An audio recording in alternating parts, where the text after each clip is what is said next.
Let's mic देश का मिजाज नॉर्थ ईस्ट। देश का मिजाज खबरें भारत के उत्तर पूर्वी राज्यों से। असम में 22 सितंबर को होने वाले बोडोलैंड टेरिटोरियल काउंसिल चुनाव के लिए प्रचार अभियान जोरों पर है। बोडोलैंड इलाके में माहौल गर्म है और हिंसा की खबरें आ रही हैं। कोकराझार जिले के बाऊखुंगरी में यूनाइटेड पीपल्स पार्टी लिबरल और बोडोलैंड पीपल्स फ्रंट के समर्थकों के बीच झड़प हो गई, जिसमें कई लोग घायल हुए। इस दौरान 5 वाहनों को तोड़ा गया। टिंटिला इलाके में फ्रंट वालों ने लिबरल के लोगों पर हमला किया और 2 वाहनों को नुकसान पहुंचाया। इसके बाद 200 लिबरल समर्थकों ने फ्रंट के नायक गांव दफ्तर पर धावा बोल दिया और 3 गाड़ियां क्षतिग्रस्त की और कार्यकर्ताओं को पीटा। असम के मुख्यमंत्री हिमंता बिस्वा शर्मा ने कहा है कि राज्य के हिंदू बंगालियों के लिए नागरिकता संशोधन कानून यानी सीएए कोई मायने नहीं रखता। गुवाहाटी में प्रेस कॉन्फ्रेंस में उन्होंने बताया कि बमुश्किल ही कोई हिंदू बंगाली इस कानून का सहारा ले रहा है, क्योंकि उन्हें अपनी भारतीय नागरिकता पर पूरा भरोसा देता है। सीएए उन गैर मुस्लिमों को जल्दी नागरिकता देता है जो 31 दिसंबर 2014 से पहले अफगानिस्तान, बांग्लादेश या पाकिस्तान से भारत आए और कथित तौर पर वहां उत्पीड़न का शिकार हुए। उधर मेघालय के मुख्यमंत्री कोनराड के संगमा ने भरोसा दिलाया कि मतदाता सूची संशोधन में संतुलन रखा जाएगा ताकि असली नागरिकों को परेशानी न हो और गैर नागरिक सूची से बाहर रखे जाएं। शिलोंग में विधानसभा में उन्होंने कहा कि समरी इंटेंसिव रिवीजन गलतियां सुधारने, डुप्लीकेशन को रोकने और संदिग्ध रिकॉर्ड जांचने के लिए है। इसमें घर घर जाकर वेरिफिकेशन होगा। उन्होंने कहा कि 2003 से रजिस्टर्ड वोटर्स को नए दस्तावेज देने की जरूरत नहीं होगी। त्रिपुरा में टिपरा मोथा के संस्थापक प्रदीप्त किशोर देबबर्मा के एक बयान से सियासत गर्मा गई है।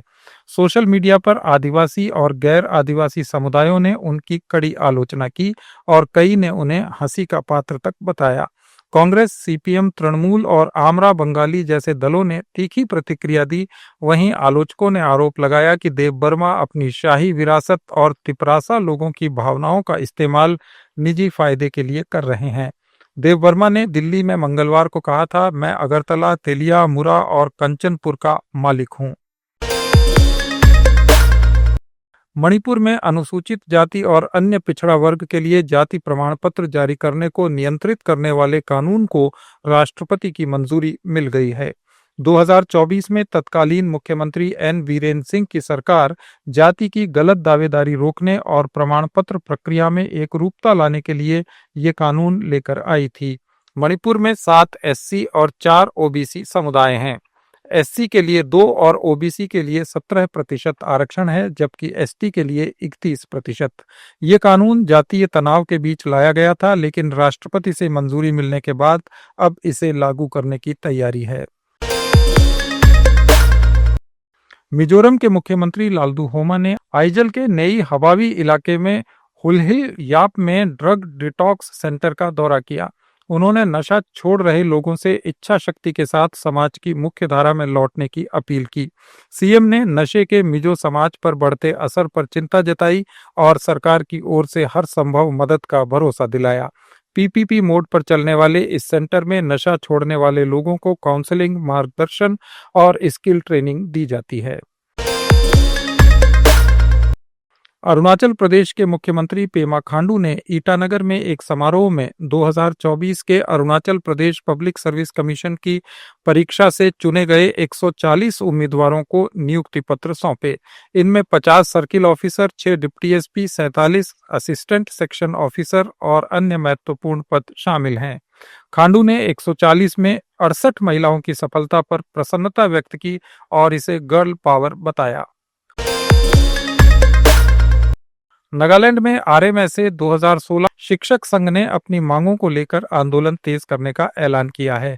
कोहिमा में 367 शिक्षक 4 दिन से शिक्षा निदेशालय के बाहर धरने पर बैठे हैं।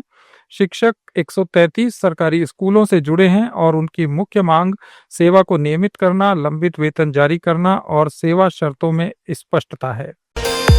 ये थे उत्तर पूर्वी राज्यों के आज के खास समाचार। अपडेट्स के लिए जुड़े रहिए लेट्स माइक के साथ।